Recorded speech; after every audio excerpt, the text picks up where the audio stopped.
শ্যামাপ্রসাদ মুখার্জির সরকার তৈরি হয়েছে। আসমুদ্র হিমাচলের বিজেপি কর্মীদের একটা স্বপ্ন ছিল যে গঙ্গোত্রী থেকে গঙ্গাসাগর পর্যন্ত আমাদের সরকার তৈরি হবে এবং যে মাটিতে দাঁড়িয়ে ডক্টর শ্যামাপ্রসাদ মুখার্জি কাশ্মীরের ভারতভুক্তি, ভারতীয় সংবিধানকে সর্বত্র প্রতিষ্ঠা করা, এক দেশে এক প্রধান এক বিধান এক নিশানের লক্ষ্যে যিনি শহীদ হয়েছিলেন, রহস্যজনকভাবে যাকে মৃত্যুবরণ করতে হয়েছিল কাশ্মীরে কারাগারের অন্ধকূপে। আজকে দীর্ঘ উপেক্ষা, বঞ্চনা, অবহেলা, সামগ্রিকভাবে অত্যাচারের পর পশ্চিমবঙ্গের মানুষের আশীর্বাদে আমরা 2/3 আসনে জয়লাভ করে এখানে নতুন সরকার তৈরি করেছি। গত 50 বছর ধরে পশ্চিমবঙ্গের মানুষ যে সরকার দেখেছে সেগুলো দলের সরকার। প্রথমে বামফ্রন্ট সরকার দেখেছে, তারপর তৃণমূলের সরকার দেখেছে, কিন্তু এখনো পর্যন্ত আমাদের আশা এবং আমাদের একটাই প্রচেষ্টা, আমরা পশ্চিমবঙ্গ রাজ্য সরকার তৈরি করব। পশ্চিমবঙ্গের সার্বিক উন্নয়ন চাই। পশ্চিমবঙ্গে যা কিছু আছে তা ভারতবর্ষের খুব কম প্রদেশে আছে। পাহাড় থেকে সমুদ্র, খনিজ সম্পদ, মেধা, মূলধন, স্কিল লেবার, উর্বরা জমি, 3টি রাজ্যের সঙ্গে সীমানা, 3টি আন্তর্জাতিক সীমানা, উত্তর পূর্ব ভারতের গেটওয়ে, সমস্ত কিছু থাকা সত্ত্বেও আজকে কার্যত আমরা ভিক্ষাপাত্র হাতে নিয়ে ভিন্ন রাজ্যের দরজায় দাঁড়িয়েছিলাম। সামগ্রিকভাবে পশ্চিমবঙ্গের পার্শ্ববর্তী রাজ্যগুলো আসাম, ত্রিপুরা এবং উড়িষ্যায় মানুষ যুক্তরাষ্ট্রীয় ব্যবস্থার উপরে আস্থা রেখে বা সেখানকার সরকারের ডাবল ইঞ্জিন সরকার বলুন, আসল বিষয় হচ্ছে কেন্দ্রের সঙ্গে সংঘাত নয়, সমন্বয় চাই। 2 সরকারের সমন্বয়ের মধ্যে দিয়েই আমাদের উন্নয়নকে ত্বরান্বিত করতে চাই। এই লক্ষ্যে যখন বাংলার প্রায় 95% বেশি মানুষ নির্ভয়ে ভোট দিতে পেরেছেন, যখন ভাতৃহত্যার মধ্যে দিয়ে কেউ আরেকবারের জন্য নিজেকে ক্ষমতায় ধরে রাখতে পারেনি, যখন মানুষ ঔদ্ধত্যকে প্রত্যাখ্যান করেছে, একদলীয় একচেটিয়া একাধিপত্য কায়েম করার প্রচেষ্টাকে রুখে দিয়েছে, যখন মানুষ পশ্চিমবঙ্গের মাটিতে গণতান্ত্রিক মূল্যবোধ এবং প্রত্যেকটি স্বশাসিত সংস্থাকে গণতান্ত্রিক ব্যবস্থার মধ্যে রাখতে চাইছে, এই সার্বিকভাবে আমাদের এই পরিস্থিতি দেখে আমাদের ভারতের রাজ্যসভার 3 জন বিদগ্ধ সাংসদ, যাদের রাজ্যসভার পারফরমেন্স যে অবস্থানই থাকুক না কেন, কিন্তু তাদের প্রতিনিয়ত যে যোগদান সেটা সর্বজন বিদিত, নতুন করে তাদের পরিচয় করিয়ে দেওয়ার কোনো প্রয়োজন নেই। শ্রী সুখেন্দু শেখর রায়, শ্রীমতী সুস্মিতা দেব এবং প্রকাশজিৎ বারাই, এই 3 জন রাজ্যসভার সদস্য, তারা ইতিমধ্যেই আপনারা জানেন তারা তাদের সদস্য পদ থেকে ইস্তফা দিয়েছেন এবং আজকে আনুষ্ঠানিকভাবে তারা আমাদের দলে যোগদান করছেন। দেশের প্রধানমন্ত্রী, পৃথিবীর জনপ্রিয়তম রাজনৈতিক ব্যক্তিত্ব নরেন্দ্র দামোদর দাস মোদী, তার নেতৃত্বে সম্পূর্ণ বিপরীত অর্থনৈতিক পরিস্থিতিতে কোভিড কালকে পেরিয়ে গিয়ে 120টা দেশকে সাহায্য করে এবং 60টিরই বেশি সোশ্যাল ওয়েলফেয়ার প্রজেক্টের একটাও বন্ধ না করে 80 কোটি মানুষকে বিনামূল্যে রেশন দেওয়ার পরেও পৃথিবীতে যা জিডিপিকে সর্বোচ্চভাবে ধরে রাখতে পেরেছে, উন্নয়নের গতিকে একইভাবে একই জায়গায় দাঁড় করিয়ে রেখেছে, তা দেখে পৃথিবীর বিভিন্ন যারা অর্থনৈতিক সংস্থা আছেন তারাও প্রশংসা করেছেন যে পৃথিবী যখন একটা মন্দার দিকে এগিয়ে চলেছে, ইউনাইটেড স্টেটসে যখন এ ধরনের নিত্য প্রয়োজনীয় জিনিসের মূল্য বৃদ্ধি হয়েছে, ইউরোপের মানুষ যখন আতঙ্কে দিন কাটাচ্ছে, তখন একমাত্র আলোর কিরণ দেখা যাচ্ছে ভারতবর্ষে। অন্তরিক্ষ থেকে সমুদ্র সর্বত্র এই সরকার নিজের সাফল্যকে দেখিয়েছে এবং আমাদের এ রাজ্যের যে নতুন সরকার তৈরি হয়েছে শুভেন্দু অধিকারীর নেতৃত্বে, তারা স্বল্প দিনের মধ্যেই আমরা যে সংকল্পপত্র মানুষের সামনে রেখে নির্বাচন করেছিলাম, আমরা যে প্রতিশ্রুতি দিয়েছিলাম তার অধিকাংশই সরকার অ্যাড্রেস করছে। আপনারা জানেন এখানের মোটামুটি অর্থনৈতিক চিত্রটা পশ্চিমবঙ্গের কি ছিল যখন এই সরকার এসেছিল 2011 সালে এবং কোথায় গেছে। এই দীর্ঘ 50 বছরের অনুন্নয়ের খরা কাটিয়ে নতুন করে এখানে উন্নয়নের গতি আনতে তারা আমাদের দলের প্রতি আস্থা রেখেছেন এবং আজকে আনুষ্ঠানিকভাবে আমাদের দলে যোগদান করছেন। আমি সুখেন্দু দাকে বোন সকলকে, সুস্মিতা দেবকে এবং প্রকাশ ভাই প্রকাশকে এখানে আসবার জন্য অনুরোধ করছি। সুস্মিতা দিকটা চলে এসো, তুমি এখন এদিকে চলে এসো।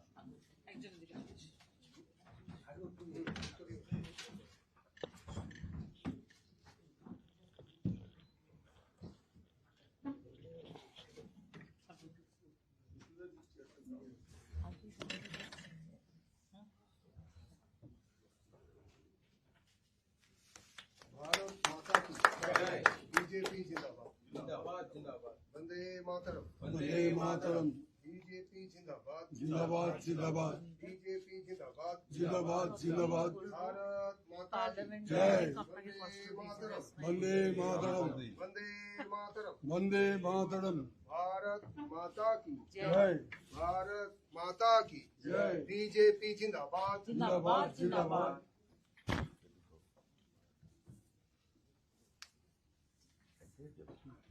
প্রকাশ প্রকাশ মুখটা দেখে একটু একটু এগিয়ে এবার ঠিক আছে, আটকে গেছে। একটু নামালে হবে পরে। ঠিক আছে ঠিক আছে, পার্টির পতাকা হাতে নিলে ঠিক আছে। थैंक यू दादा। वंदे मातरम वंदे मातरम जय श्री राम जय श्री राम। ব্যাস নো সব এর প্রশ্ন যদি কোনো থাকে কিছু। হ্যাঁ, ইয়া।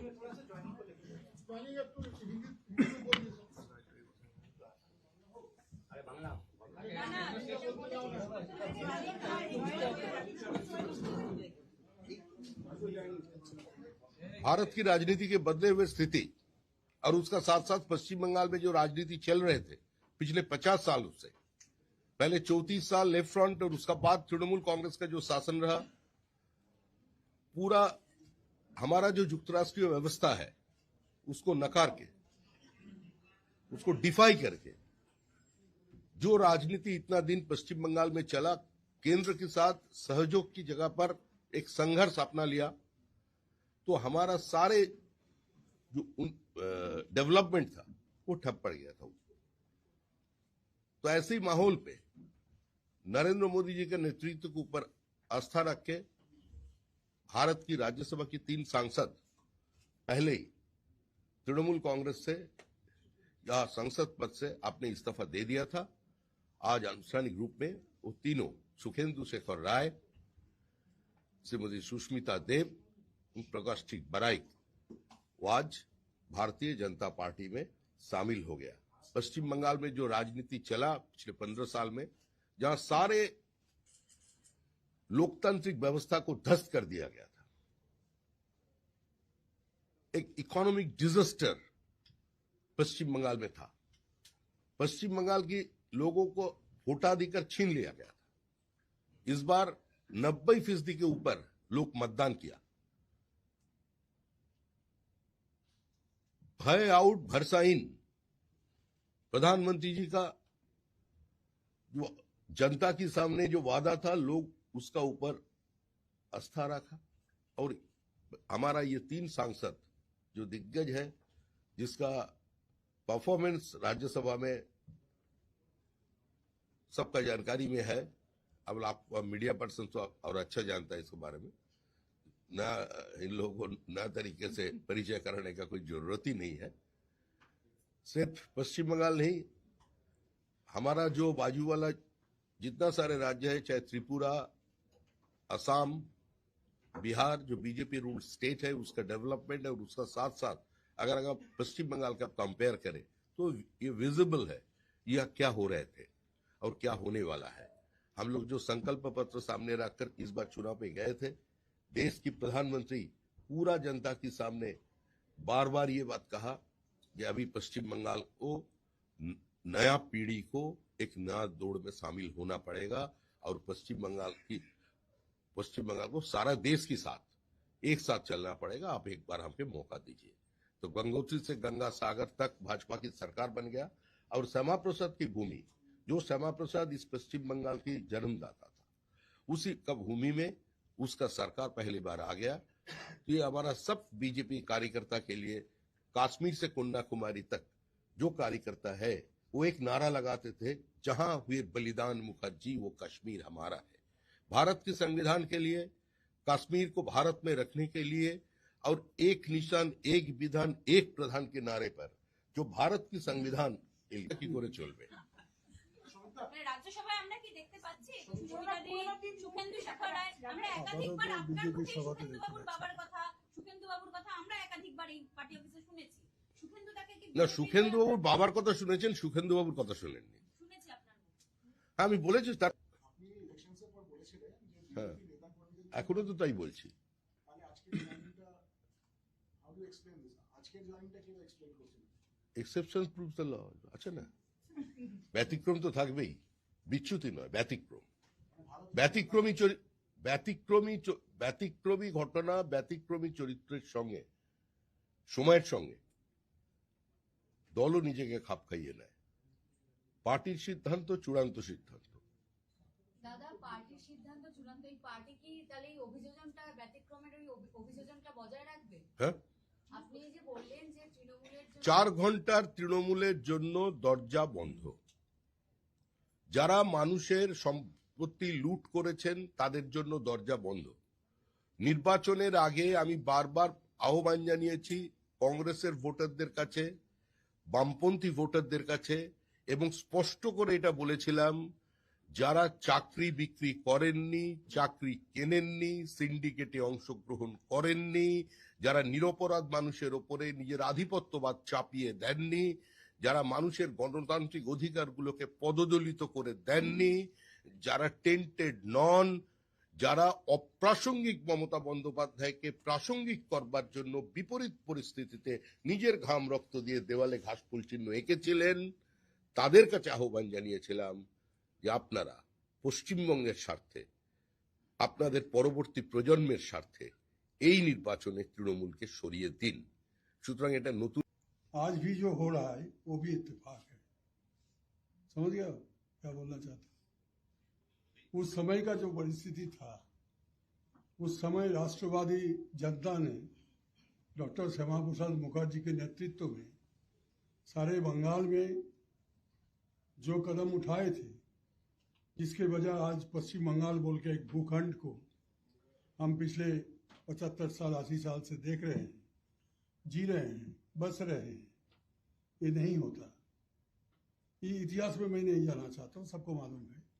उसमें मेरे पिताजी का भी थोड़ा सा योगदान था, जो कि हमारे प्रिय नेता, राज्य बीजेपी का अध्यक्ष महोदय समीर भट्टाचार्य ने खुलासा किया मेरे बारे में, मेरे बहन सुष्मिता के बारे में, मेरे भाई प्रकाश के बारे में, तीनों के बारे में उन्होंने ये ऐलान किया कि आज इस वक्त क्षण में हमने बीजेपी पार्टी का हेडक्वार्टर में, बीजेपी पार्टी में हम लोग योगदान किए हैं। मैं सबको बोल रहा हूँ, अगर आपकी इजाजत हो बोलिए, आप ही बोलेंगे। तो सवाल बहुत कुछ उठ सकता है। मेरे मन में इस वक्त क्षण में, इस आनंद की एक जो घड़ी है, ये आनंद की घड़ी में मेरे दिल में ये गुनगुनाता है कि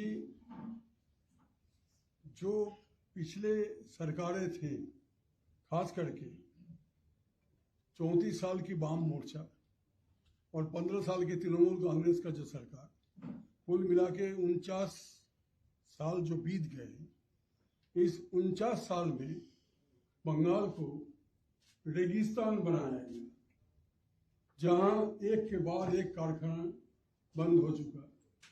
जो बंगाल देश को नेतृत्व देता था इंडस्ट्री में, कल्चर में, एजुकेशन में, सब मेडिकल ट्रीटमेंट में, हर जगह घोटाला ही घोटाला, हर जगह नहीं चलेगी नहीं चलेगी, जला दो मिटा दो। ये जो नाराबाजी हम बचपन से सुनते सुनते आज बुरा हो गए। इस रेगिस्तान में आज बंगाल की आम जनता ये निर्णय लिया है। हमने सब पार्टी को देखा, कांग्रेस को देखा, वाम मोर्चा को देखा, तृणमूल को देखा, लेकिन बीजेपी को कभी हमने मौका नहीं दिया। इस बार जनता खामोश थे। इसलिए आप लोगों का किसी भी चैनल में कोई वो जो समीक्षा निकालते थे, इस बार कोई समीक्षा नहीं निकला। क्यों नहीं निकला? किसी को पूछा गया, उन्होंने बोला कैसे नहीं निकलेगा। हम आम जनता से पूछते हैं तो कोई जवाब नहीं देते, सब चुपचाप है, खामोश है। ये खामोशी का जो वातावरण पैदा हुआ था, उससे जो लोग हम जैसे 59 साल राजनीति में है, समीक जी भी बहुत दिनों से है, सुष्मिता भी है, तो ये जो खामोशी का भी एक आवाज होता है। ये खामोशी का आवाज जो लोग सुन पाए, जो लोग समझ पाए, वो समझ गए कि क्या होने वाला है। हिंदुस्तान में शायद ही किसी राज्य में 97-96% जो कि हमारे अध्यक्ष जी ने बोला कि पोलिंग हुआ है। इस बार जिस जनता ने 2025 की अप्रैल मई महीना में 42 लोकसभा सीट के अंदर 28 सीटों में तृणमूल को विजयी बनाया, 4 महीना बाद जब आरजी कर कांड घटा, सारा बंगाल की आम जनता सड़क पे आ गई। लाखों की संख्या में ये लोग राजनीति के साथ सब जुड़े हुए नहीं थे। सिर्फ बंगाल में नहीं, सारा हिंदुस्तान में, हिंदुस्तान के बाहर भी जो प्रवासी भारतीय लोग हैं, वो भी वीकेंड में अपना प्रदर्शन किया। That was the last warning of the people to the previous government and the chief executive who cannot read the writing on the wall, she is finished, this party is over. तो बेकार चर्चा है, अभी वो सब चर्चा करने से कोई जरूरत नहीं। हम विश्वास रखते हैं, हम अपना एक्सपीरियंस से हमारे मन में जो आज भावना उदय हुआ है कि बंगाल अपने, जो कि सारा हिंदुस्तान को नेतृत्व देता था, रेनेसा यहाँ हुआ था, आज़ादी का बाद भी बंगाल सारा हिंदुस्तान को नेतृत्व देता था, वो अपने आप को खींचते खींचते पीछे लाया है, ताकि ऐसे हर समय एक केंद्र विरोधी जिहाद सबके मन में आ गया, सबके मुंह में आ गया, यही राजनीति बन गया। बंगाल का राजनीति का मतलब केंद्र विरोधी। अरे वो केंद्रीय सरकार कोई भी हो, वो भी जनता की निर्णय से चुनाव में जीत के आए हैं, वो कोई कॉलोनियल गवर्नमेंट नहीं है। उसके खिलाफ हम हमेशा चिल्लाते रहे, केंद्र बंद, केंद्र हमको ये नहीं दे रहा है, वो नहीं दे रहा है, और करते करते एक जैसा कोई सेपरेटेड आइलैंड में हम आ गए, भारत की मैप से हम लोग थोड़ा बाहर आ गए, ऐसा महसूस होने लगा बहुत दिनों से। ये से सारे आम जनता का ये भावना उदय हुआ कि हम क्या भारत के बाहर है क्या। हमेशा हर दूसरे राज्यों में शासक और विरोधी दोनों एक साथ केंद्र सरकार के पास जाते हैं अपने राज्य की उन्नयन के लिए, प्रगति के लिए, कोई कर्मसूची के लिए रूपायित करना है, वास्तवायित करना है, इसके लिए। और हमारे यहाँ हम कितना ज्यादा केंद्र विरोधी है ये दिखाने के लिए कभी बंद, कभी हड़ताल, कभी जुलूस, कभी कुछ। ये हमारे बच्चे 3 जनरेशन बर्बाद हो गया बंगाल का, 3 जनरेशन बर्बाद हो गया। जिनके पास कुछ उनका अपॉर्चुनिटी था वो बंगाल से भाग के बाहर चले गए। ये वृद्धाश्रम बन गए हमारा सारे राज्य। अभी भी अब प्रधानमंत्री नरेंद्र मोदी जी, जिन्होंने विकसित भारत का जो निर्देश दिग्दर्शन किया है, मार्गदर्शन किया है, दिया है, इसमें इस राह